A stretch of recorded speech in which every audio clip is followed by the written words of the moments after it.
the close for a long time was the hardest part.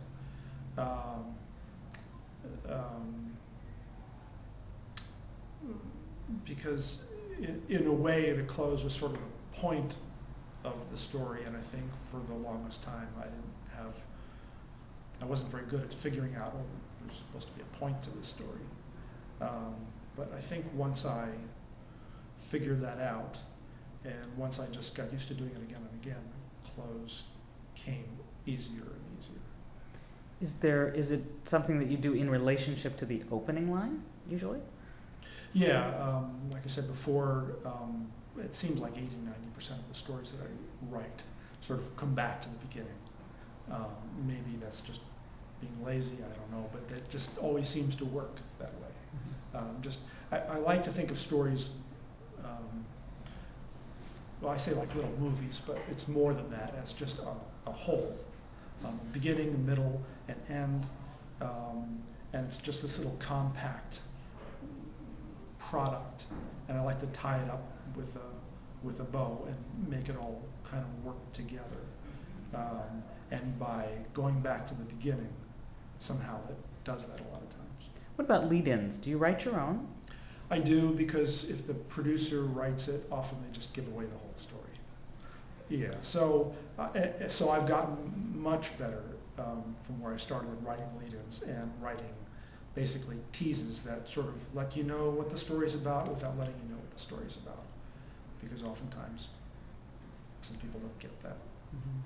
Is that a difficult sell with producers who want to be really literal about what they say in lead-ins? Well, no, in the shop I came from, I've been there long enough that they trusted me, and probably 90% of the time they used my lead-ins, unless it just didn't work for, they moved the position of the story and it just didn't work from where they were coming from. What do you think most young writers, especially in TV news, need to work on the most? Rather than asking you what they do badly, tell me what you think they need to work on the most. I think just basics. Writing in an active voice, avoiding cliches. I think you have to figure out what a cliche is, and then write them down on pieces of paper and burn them. Because I think, as a young writer, you probably try to emulate what you think is TV news, and that's just the stereotypical way of writing.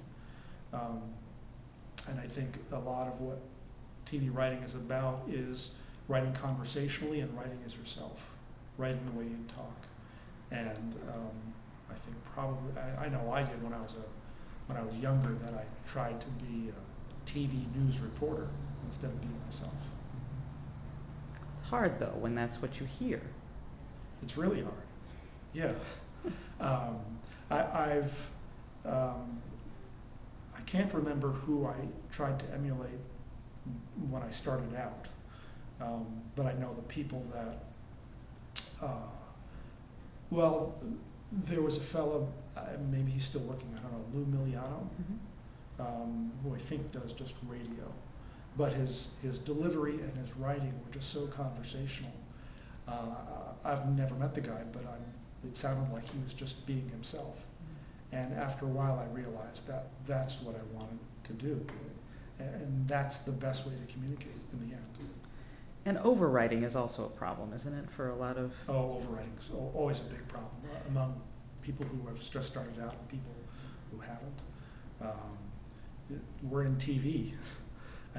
TV is video and audio. And unless you're writing a reader, you should use the video and audio. You should let the video speak for itself, because chances are the video is going to speak much better than you ever will. That's the whole point for me, is letting the audio and video speak. So write less would be one of your bits of advice? Write less. Just write as much as you really need to. Sometimes you need to explain things, and you need to tell a story, so you need to make it clear. But the stories I try to go for, I've gone for are I look for simple stories that you can just tell basically in a sentence, So the stories don't need a lot of explanation, hopefully, but they need to be experienced. So I want people to experience the story, not have it explained to them.